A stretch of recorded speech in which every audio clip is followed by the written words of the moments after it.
Oke guys, so welcome back again with us in our YouTube channel. Saya bersama gue Jay sama Rindy di sini. Halo Beb, say hi. Oke, so jadi kita bakalan berbeda nih kontennya. Seperti yang nggak seperti yang biasanya. So jadi kayak buat kalian semua yang penasaran, subscribe dulu, komen dulu, share ke grup kemanapun gitu, ke nenek kalian siapapun itu, karena gue bener-bener butuh subscriber. So jadi tolong buat kalian juga yang ada request buat kayak bang kayak ceritain sejarah ini bang, kayak horor ini bang, apapun itu kayak komen aja di bawah. Nanti kita berdua bakalan berusaha buat kayak bikinin kontennya untuk kalian semua, dan semoga kalian semua bisa menikmatinya dengan baik. Oke? So jadi kita mau ngapain nih sayang? Nah di konten kali ini kita mau bahas sejarah. Kamu tahu kita mau bahas sejarah apa? Sejarah apa tuh sayang? Kita mau bahas kalau Oda Nobunaga tuh orang-orang udah pada tahu ya nggak sih? Siapa sih kayak nggak tahu Oda Nobunaga, salah satu dari 3 penguasa paling besar di era Sengoku.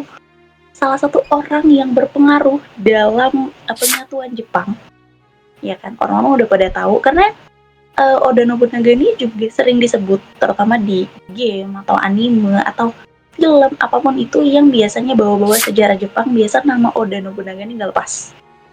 Tapi kali ini kita nggak bakal bahas Oda Nobunaganya, tapi kita bakal bahas salah satu pengawalnya yang cukup terkenal. Juga ada. Kalau kamu pernah main Assassin's Creed?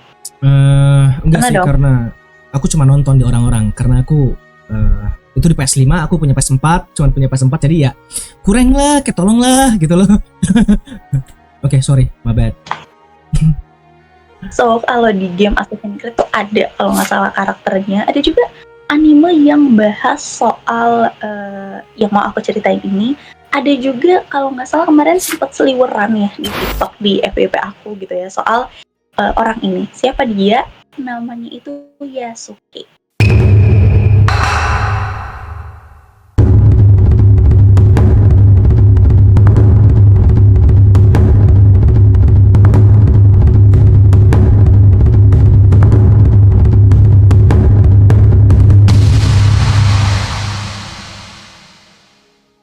Nah, Yasuke ini orang yang tinggi besar, seorang pria dengan tinggi besar, berkulit hitam legam yang gagah dan tak tergoyahkan, katanya sih gitu. Nah, karena waktu zaman Jepang era samurai ini, Jepang tuh cukup tertutup guys dari dunia luar. Jadi muncul sosok yang tinggi besar dan berkulit hitam tuh sebenarnya udah sedikit mengguncang gitu ya. Jadi samurai hitam ini, Yasuke ini tuh yang pertama dalam sejarah Jepang. Dan Yasuke ini sendiri merupakan salah satu orang kepercayaan dari yang sering disebut sang penakluk Jepang, yaitu Oda Nobunaga. Can you feel the breeze, Yasuke? It fans the total destruction of Iga. A most perfect night. Nah, kalau kita asal-usul Yasuke ini tuh datang dari mana? Jadi pada tahun 1579, seorang misionaris Yesuit bernama Alejandro Falignano tiba di Jepang.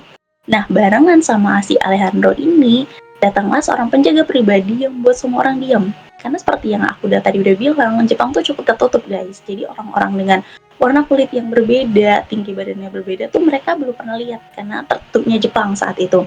Jadi kedatangan Yasuke, orang yang tinggi besar, kalau nggak salah tingginya sekitar 190 cm gitu ya, dan kulitnya hitam legam, itu cukup menggemparkan orang-orang gitu ya. Dan kulitnya tuh bahkan ada yang menyebut kulitnya tuh sehitam malam. Sebenarnya nggak ada catatan pasti yang menyebutkan Yasuke itu datang dari mana. Beberapa sejarawan ada yang menyebut dari Mozambik, ada juga yang percaya ia dari Ethiopia, ada juga sejarawan yang menyebut ia dari Sudan. Yang jelas Yasuke ini tuh datang ke Jepang bukan sebagai budak, tapi sebagai pengawal. Ya bisa disebut pengawal elit dan juga sebagai prajurit. Kira-kira kayak gitu. Waktu Yasuke ini tiba di Kyoto, orang-orang tuh berkerumun karena penasaran kan. Karena yang aku tadi bilang, orang-orang penasaran, belum pernah nih lihat laki-laki yang punya fisik begini gitu. Nah, di tengah kekacauan itu, nama Yasuke ini tuh sampailah di telinga salah satu penguasa Jepang, yaitu Oda Nobunaga. Nah, lalu Oda ini tuh mengundang Yasuke ke kastilnya karena Oda Nobunaga ini cukup terkenal eksentrik dan penasaran sama hal baru, hal asing gitu. I would have many questions for this man, if only he understood. He is all the people of Kyoto speak about since his arrival. Pertama kali Oda Nobunaga nih lihat, ia nggak percaya. Bahkan itu memerintahkan Yasukine tuh mandi. Karena mau tahu ini warna kulitnya tuh asli atau tinta. Has your skin always been this way? Yes, Lord Nobunaga. My homeland is very far from here. All the people there have this color. Ternyata bukan tinta, dan Nobunaga tuh terkejut, dia takjub, dan bahkan sempat menyebut bahwa Yasuke ini tuh para utusan dewa. Karena saking gak pernah lihatnya gitu loh, warna kulit kayak gini. Nah, karena itu Nobunaga memutuskan untuk mengangkat Yasuke ini sebagai samurai. Dia diberikan rumah, pelayan, baju perang, dan pedang. Sebuah kehormatan yang bisa dibilang gak bisa didapat semua orang Jepang saat itu. Nah, karena dipercaya sebagai samurai dan pengawalnya Oda Nobunaga, akhirnya Yasuke juga ikut serta dalam pertempuran dan menemani Oda Nobunaga dalam berbagai misi penting. Ia tuh menjadi simbol kekuatan, kepercayaan, bukan juga karena fisiknya, namun karena kesetiaannya dan keberaniannya yang tak tergoyahkan. Namun, ya seperti kisah-kisah sejarah pada umumnya gitu ya, Yasuke juga pasti mengalami tragedi. Pada tahun 1582, Nobunaga itu dikhianati oleh jenderalnya sendiri bernama Akechi Mitsuhide.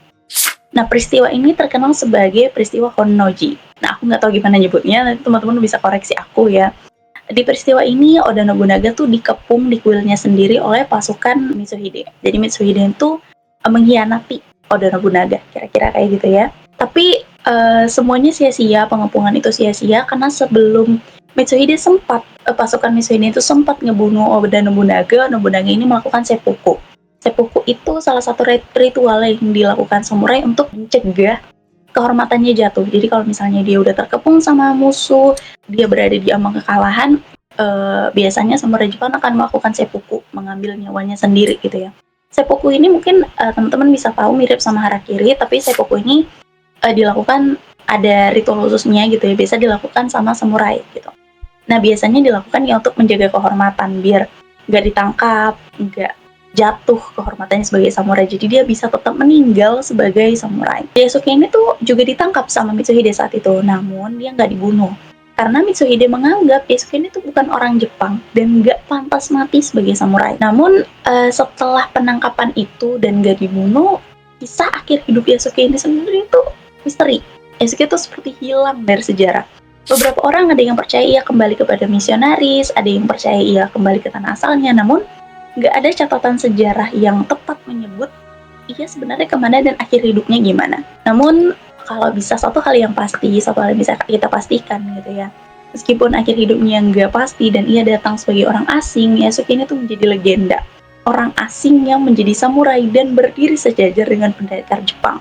Dan mungkin sejarah sebagai satu-satunya samurai kulit hitam dalam sejarah Jepang. Kira-kira kayak gitu. Dan kalau ada yang bisa kita ambil ya dari kisah Yasuke ini, bukan cuma sekedar kekuatannya gitu lagi-lagi, tapi kisah tentang dirinya yang orang asing, cerita tentang keberaniannya, penerimaannya, kesetiaannya yang bisa lintas ras dan budaya gitu ya, karena dia bukan orang Jepang asli. Meskipun di negeri yang asing yaitu Jepang, ia menjadi legenda dan sampai hari ini namanya tetap hidup. Kayak yang aku bilang, dia masih ada sebagai tokoh yang namanya tuh sering dipakai gitu ya dalam berbagai film, anime atau game gitu ya, namanya tetap hidup, terkenal sebagai Yasuke, samurai hitam, sang penjaga Oda Nobunaga.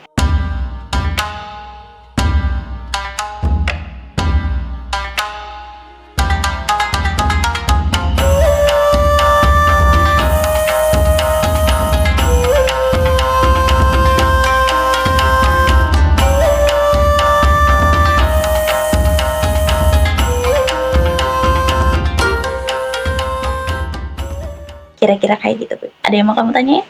Damn. Kayak aku cukup tertarik karena kayak ya seperti yang kamu tahu, kayak aku suka banget main game gitu kan. Kayak aku tahu Yasuke dari game pada awalnya. Kalau Oda Nobunaga kayak kayak seliweran gitu, kayak di TikTok di mana gitu loh. Kayak aku sempat tahu kayak Oda Nobunaga tuh kayak agak asing gitu loh. Tapi kalau Yasuke sendiri kayak baru tahu banget aku. Karena tahu aku Oda Nobunaga tuh terkenal kejam ya saat itu. Mungkin ya juga karena kondisi ya. Kondisi Jepang saat itu yang cukup tertutup dan samurai juga punya nilai-nilai yang mereka junjung tinggi kayak gitu. Cuman mungkin karena apa ya karakternya Oda ini tuh penasaran sama hal-hal eksentrik kayak gitu, hal-hal yang baru gitu. Makanya dia bisa nerima Yasuke yang notabene orang luar gitu, orang asing. Dan sebetulnya kayak ada keuntungan juga buat Oda Nobunaga kayak ngerekrut Yasuke jadi pengawal dan penjaganya itu ya karena kayak babe tinggi besar berkulit hitam 190 cm gitu kayak gading gitu loh beb.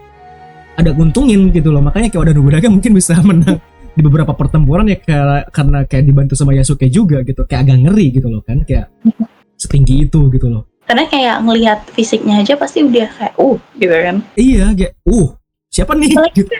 Dia perangnya kan di Jepang ya, dimana mayoritas apa ya tinggi badan orang Asia kita tahu lah ya gitu.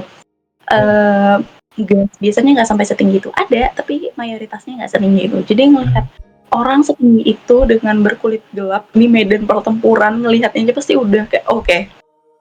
Kalau aku ada Amdan aku bakal kayak Amdan oke. Oke. Gak ada sih kayak buat aku kayak nanti kita buat kalian juga kalau ada yang penasaran sama kisahnya Oda Nobunaga kita bisa cari juga ya kita bisa bahas juga gitu. Pengen tahu kayak sebenarnya kenapa sih Oda Nobunaga ini terkenal banget sampai sampai pengawalnya itu juga ikut terkenal. Nah nanti kita bisa ceritain sejarahnya buat teman-teman, nanti bisa request aja di bawah. Dan buat teman-teman kalau misalnya kayak ada yang salah dari pronunciation aku, nama si Alejandro tadi, terus nama tentang insidennya Honoji, nanti bisa komen aja di bawah. Oke, so jadi gitu aja Beb. Segitu aja kayak aku udah cukup kayaknya kayak buat Yasuke ini kayak nanti kalau misalnya kayak ada sedikit tambahan nanti mungkin kayak pasti ada juga di kisahnya Oda ya Beb. Siapa tahu kayak boleh kita bahas gitu. Kayak jadi nanti kayak buat Yasuke kayak semoga aja masih ada gitu di Oda. Oke guys, so jadi segitu dulu dari kita berdua ya Beb ya. Jadi kayak buat kalian juga yang mau request kita mau bahas sejarah apa, kayak bebas sih sebetulnya, kayak mau sejarah, mau cerita seram, horor gitu loh. Atau kayak teman-teman pengen tahu soal apa ya, gosip-gosip terbaru. Kelanjutan kisah apa ceritanya PDD gitu.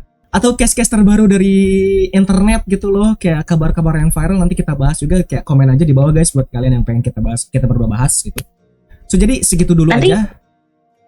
Kayaknya dan untuk next konten kita mau bahas, aku sih mau bahas soal teori-teori konspirasi. Kayak teman-teman pasti pernah dengar kayak kita hidup dalam simulasi. Atau ternyata alien itu ada atau enggak. Dan buat teman-teman penasaran,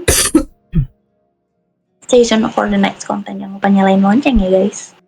That's right. Yeah, don't forget to subscribe, like, komen juga yang mau kita bahas berdua itu apa ya, sekiranya rame gitu loh, buat yang kalian penasaran gitu bisa ulik semua gitu loh, buat kita bisa menyelam lebih dalam ke case-nya, ke sejarahnya gitu loh, kayak just komen aja di bawah. So jadi segitu dulu dari kita ya Beb ya, oke? Hope you guys enjoyed sama beberapa dari materi kita ya sekarang gitu, kayak penyampaian Rindy gitu. Koreksi aja kita berdua kalau misalkan kayak ada yang salah dari penyebutan dan kata-kata gitu ya guys ya. So jadi segitu dulu dari kita. Thank you guys for watching. Till next time. Peace.